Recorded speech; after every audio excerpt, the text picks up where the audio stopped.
Bom dia a todos.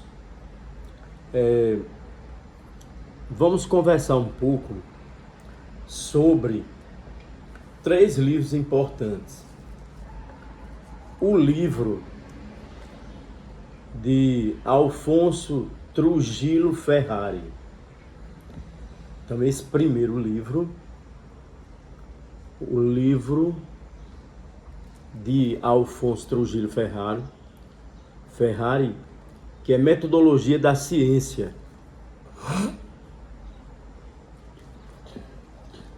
O segundo livro é o livro Metodologia Científica, Guia para a Eficiência nos Estudos, de João Álvaro Ruiz. E o terceiro livro é Metodologia Científica, de Cervo e Bérvia. Então esses três livros são importantes para aqueles que desejam conhecer a ciência, a prática da pesquisa, a metodologia da pesquisa científica, a metodologia e a elaboração das teses, a estrutura e a apresentação de publicações científicas e o que é a ciência e o conhecimento científico e as diferenças entre o conhecimento científico, filosófico, teológico, o senso comum, o conhecimento popular e a outra margem, denominada de psicanálise. Existe também um quarto livro que é muito importante, que é o livro de Eva Maria Lacatus. Como Eva Maria Lacatus cita muito estes outros autores, principalmente ela cita muito ainda esse livro de Ferrari, Alfonso Ferrari. Então vamos focalizar a partir do livro do Ferrari.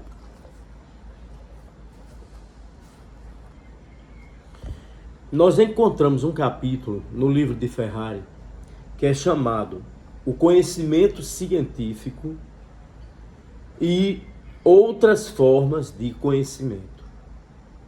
Então Ferrari está mostrando que existe o conhecimento científico com características, o conhecimento filosófico e suas características, o conhecimento popular e as suas características, e o conhecimento teológico ou religioso e as suas características. Para a gente entender a psicanálise como um saber, nós vamos utilizar um livro que é A Interpretação dos Sonhos, do Sigmund Freud, e também podemos utilizar o caso Dora, o Homem dos Lobos, o Homem dos Ratos. Então vamos lá. Primeiro, se estamos falando em conhecimento científico, quais são as características do conhecimento científico apontadas aqui? Primeiro, o conhecimento científico ele é real, ele é factual. O conhecimento científico é um conhecimento contingente. O conhecimento científico é um conhecimento sistemático. O conhecimento científico ele é verificável. O conhecimento científico ele é falível. E o conhecimento científico é aproximadamente exato. Então, essas características, elas são importantes para a gente compreender o que é o conhecimento científico. Então, vamos só recapitular. Como nós podemos caracterizar o conhecimento científico? É que o conhecimento científico, ele é factual. O cientista, ele vai trabalhar com os fatos, não é? Com os fatos, a partir daí, nós teremos que, não é, fazer essa análise, não é, a partir do fato. Veja bem, o sociólogo, ele trabalha com fatos. Quais são os fatos? Os fatos sociais. E os fatos sociais, eles possuem uma característica. A característica da generalidade, a característica, não é? Além de ter generalidade, os fatos sociais, eles também se caracterizam por possuir anterioridade, posterioridade, objetividade. Exemplo de fatos sociais que foram estudados por Emile Durkheim. O suicídio. Então, o suicídio é um fato social que foi estudado por Emile Durkheim. Mas, para Durkheim dizer que as ciências sociais era ciência, que a sociologia era uma ciência, ele escreveu um conjunto de regras, as regras do método sociológico. Nas regras do método sociológico, ele mostrou o que era o fato social. Durkheim, na hora que ele vai estudar, né, o trabalho é também um fato social. A família é um fato social. Então, o cientista, ele cria uma epistemologia, ele cria um modelo teórico metodológico para ser utilizado na ciência, para estudar tudo isso. No momento em que a economia tornou-se ciência, havia uma necessidade de um texto metodológico para dizer, a economia vai trabalhar de fenômenos do campo da economia, do campo econômico. É por isso que veio exatamente o livro A Riqueza das Nações, de Adam Smith. Na Riqueza das Nações, eu tenho todo um projeto metodológico para estudar os fenômenos, a mercadoria, o dinheiro, o que é valor de uso, o que é valor de troca. Outro exemplo. Para que o direito fosse ciência, Hans Kelsen elaborou um conjunto de normas e de regras para mostrar que o direito tinha um objeto. Então, a teoria pura do direito vem mostrar o quê? Que para que o direito seja considerado uma ciência, o direito tem que ter a sua epistemologia, o seu método. Daí a importância do Kelsen dentro do ambiente do meio acadêmico jurídico, trazendo uma metodologia. Então, tudo isso eu estou mostrando a vocês para vocês perceberem, para vocês entenderem, não é? A questão do fato. Então, a ciência trabalha com fato, com os fatos.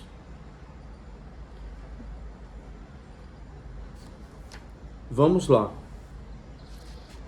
Outra característica do conhecimento científico é que ele é sistemático.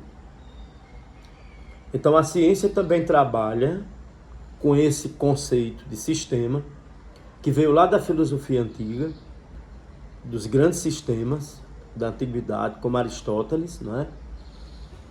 Então, quando eu digo que o conhecimento científico, ele é um conhecimento sistemático, eu estou falando que a ciência trabalha com conceitos,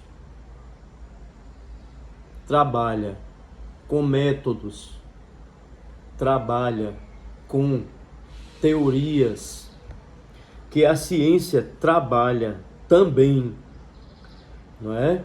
Com fatos, leis e teorias.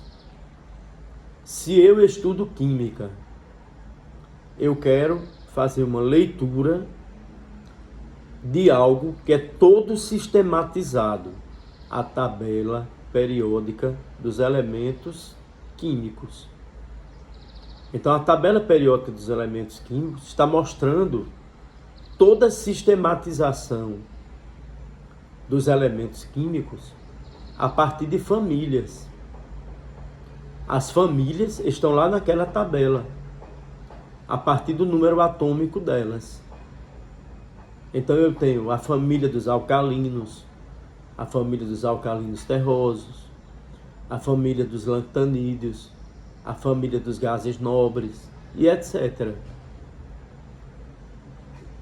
Se eu vou estudar fisiologia, lá naquele livro do Guyton, ou do Guyton, né?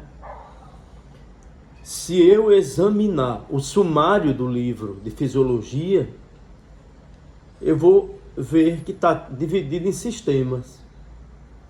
O sistema nervoso central, o sistema nervoso periférico, o sistema simpático, o sistema parasimpático. Então, esses sistemas que inclui, não é? Toda essa construção que é obra do espírito humano, porque a ciência é obra da razão humana. É uma construção do espírito humano. O espírito humano que vai nomeando, nomeia, classifica. Então, toda essa sistematização eu vou encontrar, tá certo? Lá no livro da Fisiologia do Guyton. Lembrem lá do direito, a Constituição diz assim, ó, Sistema Tributário Nacional. Então, quando eu pego o meu livro de direito tributário, eu vou compreender o que é o Sistema Tributário Nacional. O Sistema Tributário Nacional, ele é um conjunto ordenado, elaborado de normas. E a partir dessas normas eu vou ter o conceito de tributo. O que é tributo? Eu vou ter quem é sujeito ativo, o que é sujeito passivo, o que é obrigação, o que é obrigação principal, o que é a obrigação acessória, tá certo? Então, nesse sistema, com esse conjunto de normas que parte, segundo Kelsen, lá da norma primeira, que é a norma fundamental, que é a norma guarda-chuva de tudo, que é a Constituição, então no sistema eu vou encontrar, tá certo? No sistema tributário eu vou encontrar o quê? Essa identificação dos tributos, tá certo? O que é um tributo vinculado a uma contraprestação? o que é um tributo não vinculado, o que é obrigação tributária, o que é lançamento, o que é o lançamento de ofício, o que é o lançamento por homologação, o que é a suspensão do crédito tributário, as hipóteses, não é? Aquelas 3 hipóteses que são importantes a gente ver depois do lançamento, tá certo? Então, o que eu quero aqui é que vocês compreendam que se eu trabalho com ciência, eu trabalho com sistema. Se eu trabalho com ciência, eu trabalho com paradigmas. Tá certo? O paradigma do seu tempo, a ciência do seu tempo. É só a gente relembrar um pouco, não é? Quando a gente fala assim, mas se eu trabalho com ciência, trabalho com paradigma, então eu trabalho com modelos de ciência. Antes de Renato Cartesius ou René Descartes, o modelo de ciência, o paradigma de ciência predominante, não é? Era o paradigma aristotélico. Mas aí Descartes vem e cria um modelo, cria um método que passou a ser indispensável, não é? Ele traçou normas gerais para qualquer trabalho científico, aquele conjunto de regras lá do mestre Descartes. Então ele trouxe a evidência, a análise, a síntese e a enumeração.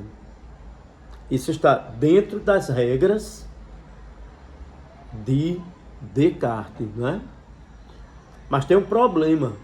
Às vezes o paradigma não dá conta mais de todos os problemas, já que o pesquisador é aquele indivíduo que, segundo Aristóteles, ele se espanta ainda no mundo, ele tem um espanto, ele fica admirado, né? É o espanto, a admiração. Isso tem que estar presente, não é? No pesquisador. Ele ainda fica admirado, espantado, curioso. Mas quando o paradigma não dá conta, então eu vou dizer que existe uma crise de paradigmas. E os paradigmas que estão na crise, que não dão conta mais de tudo, eles pedem para que novos paradigmas sejam formulados no campo da ciência. Então, vejam bem, a gente aprendeu que o conhecimento científico é factual, que o conhecimento científico ele é sistemático, ele precisa de fatos, leis e teorias, que o conhecimento científico é verificável, né? Eu tenho que ter aquele conjunto de regras, conjunto de métodos, de regras dentro do método e regras que fazem o próprio método, não é? Para que seja verificado no laboratório, para que seja feita aquela pesquisa.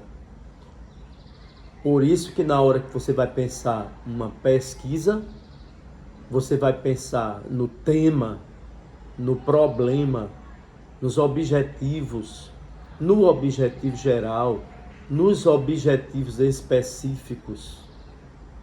Você vai pensar no método de abordagem, no método de procedimento. Você vai verificar.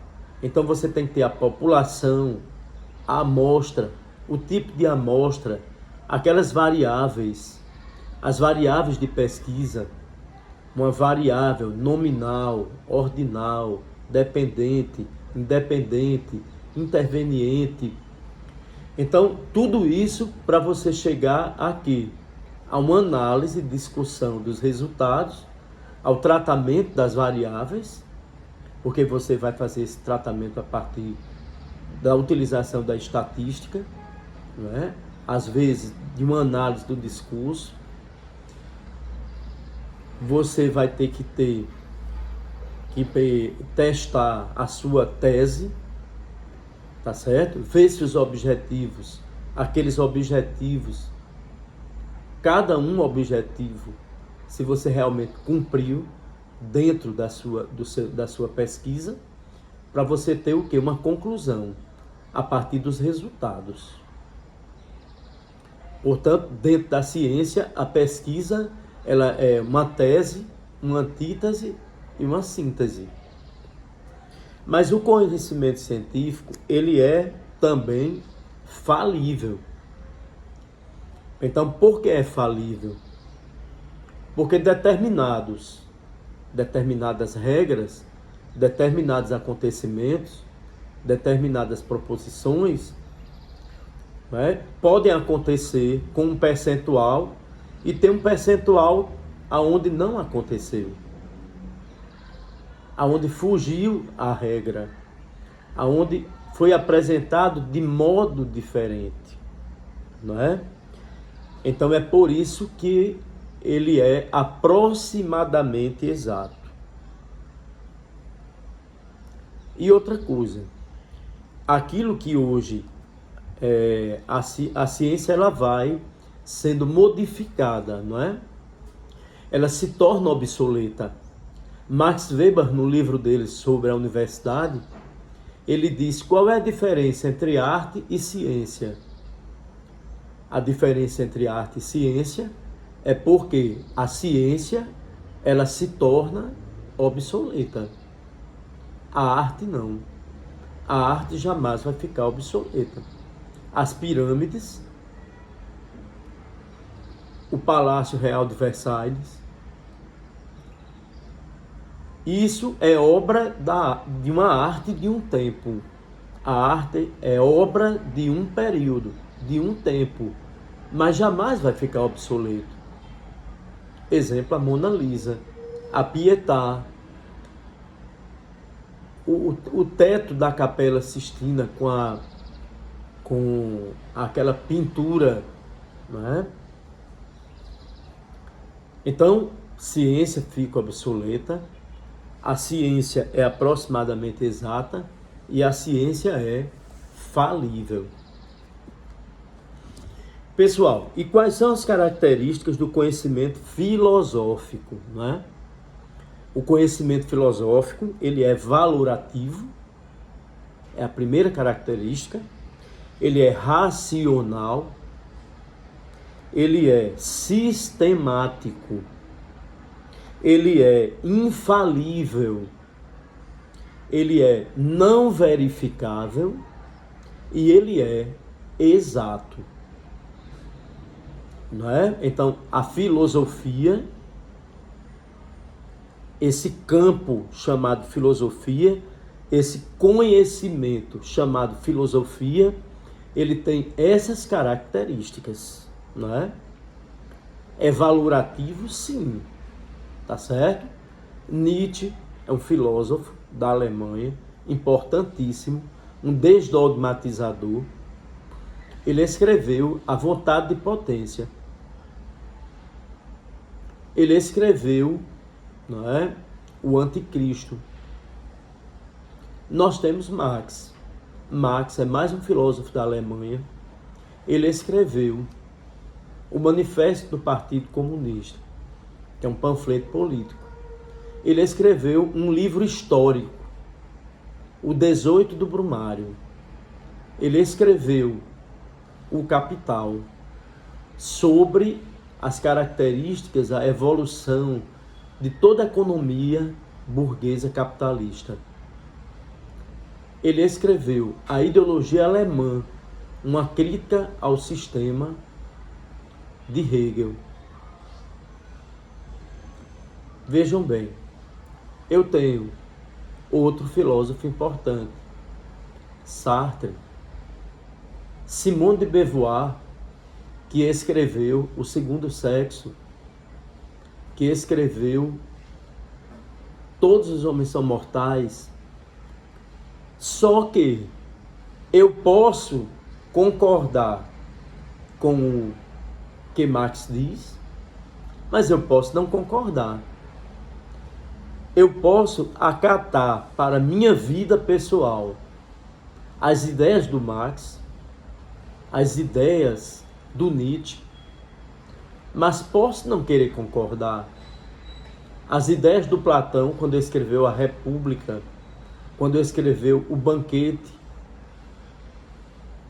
E o que ele escreveu sobre a República e o Banquete é todo sistematizado. O conhecimento filosófico, ele é sistematizado. Os grandes sistemas, o sistema hegeliano, o sistema aristotélico, não é? Daí vem a palavra sistema. Outra coisa, eu não preciso levar para o laboratório as teses, as construções teóricas e metodológicas da filosofia, porque elas são fruto, não é, daquele conhecimento, daquele saber, daquele tempo, de como aqueles homens daqueles homens observaram o seu tempo e construíram algo que diz respeito àquele tempo. Exemplo, o Banquete de Platão. Exemplo, a República. Exemplo, a Ética a Nicômaco. A Ética para Nicômaco de Aristóteles. Tá certo?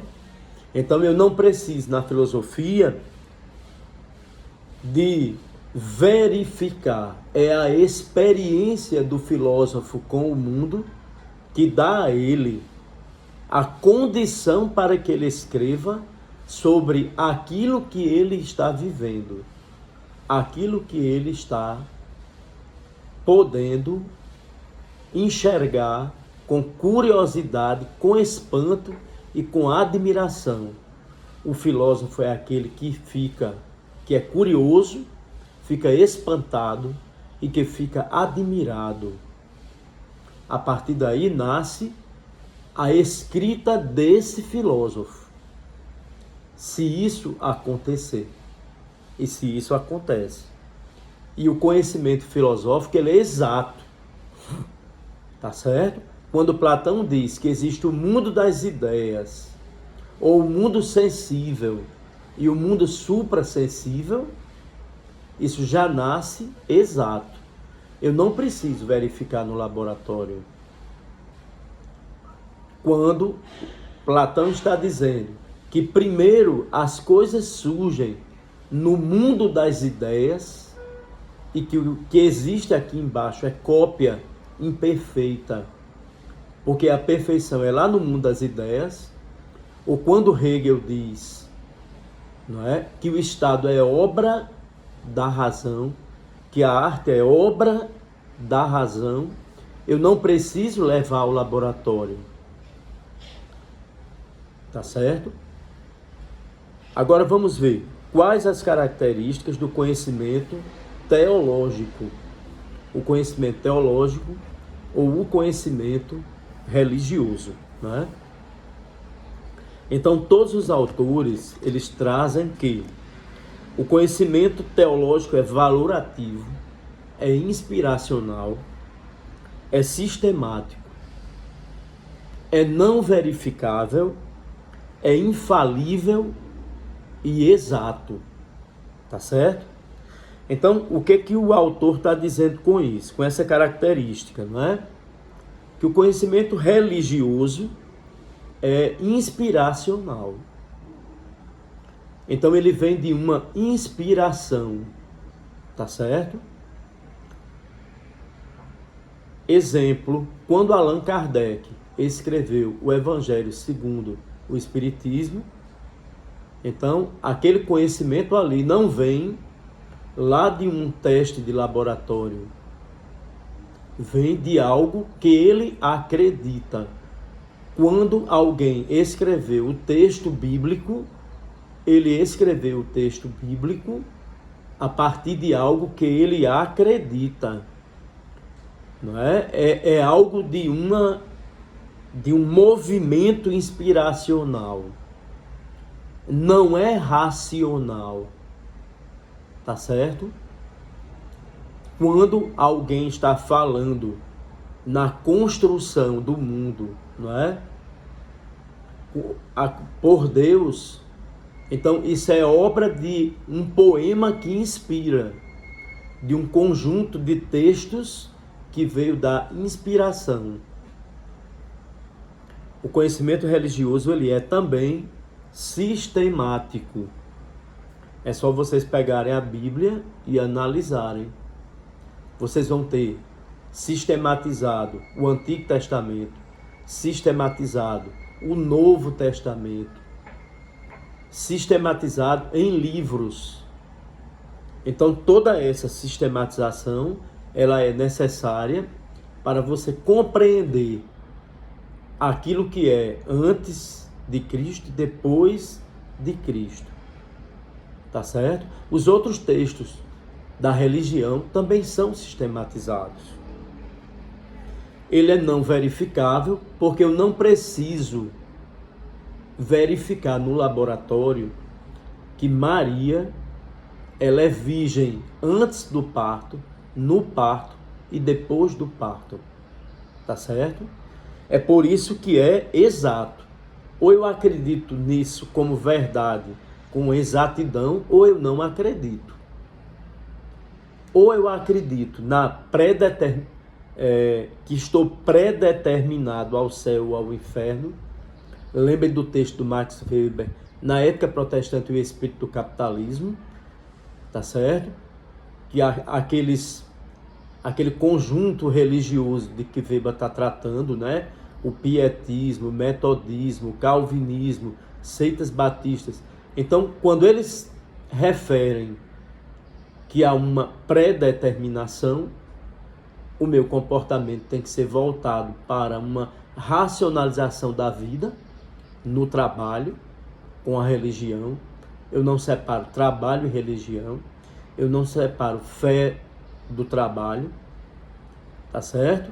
Porque senão eu posso perder a minha salvação, se a coisa já estava predeterminada. Eu tenho que acreditar que Jesus subiu ao céu, que ele ressuscitou. Eu não posso levar isso para testar no laboratório. Então eu tenho que ver isso como infalível. As teses da religião, elas são infalíveis. Tá certo? Então o conhecimento religioso é inquestionável. Eu não vou questionar o juízo final. Eu não vou questionar a ascensão de Maria ao céu. Eu não vou questionar, não é, o milagre da transubstanciação que acontece na missa, na Igreja Católica, não é? Com o vinho e a hóstia. Eu não vou levar isso para uma discussão acadêmica. Isso é um elemento que une fé. Se é fé, é inspiracional. Se é fé, é indiscutível. Se é fé, é inquestionável. Eu não vou discutir se alguém acredita na reencarnação, que vai evoluir, que vai reencarnar. Então, é algo, não é? Exatamente de fé. Vamos a um outro tipo de conhecimento. O conhecimento popular. O conhecimento popular, ele é um conhecimento chamado de valorativo, reflexivo, assistemático, verificável, falível e inexato. Tá certo? Então, se eu, no mundo popular, no mundo do senso comum, se alguém diz assim, vai chover por conta da barra, ali é um conhecimento que é valorativo, ele verificou, né? Ele pode verificar, mas é algo assistemático e falível. Pode acontecer ou não pode. Portanto, ele é inexato. Se eu convido a rezadeira para benzer a criança, tá certo? Então, a rezadeira, ela vai pegar o ramo, ela vai fazer toda aquela fala, ela vai fazer todo aquele oferecimento, ela vai dizer se a criatura tem espinhela caída, ou se tem um ramo, ou se tem um mal olhado. Isso é valorativo, uns acreditam, outros não acreditam, tá certo? É reflexivo, mas nem é exato, e também é algo falível. Pode ser que tudo aquilo que ela tenha dito não tenha resolvido nada. Ou pode ser que o que ela disse tenha, você acredita que vai resolver. Tá certo? Mas é importante o conhecimento popular. É a partir do conhecimento popular que nós tomamos o chá. Tá certo? Um chá de cidreira para febre, um chá de casca de laranja para uma desenteria, uma dor de barriga, não é? Um chá de alho com limão para curar uma gripe. Então, tudo isso vem do saber popular. Lembre que as parteiras, elas não tinham conhecimento sistematizado, nem conhecimento teórico, mas elas tinham conhecimento de como partejar, passado de boca a boca, de mãe para filho. Não é? Elas iam ensinando como fazer aqueles partos, tá certo? A parteira do interior, e elas ficavam, bem, se tinha êxito, elas ficavam famosas. Se o parto era um parto sem problemas, de trajeto nem objeto, então elas ficavam famosas pro resto da vida, eram reconvocadas para fazer os partos e ainda chamavam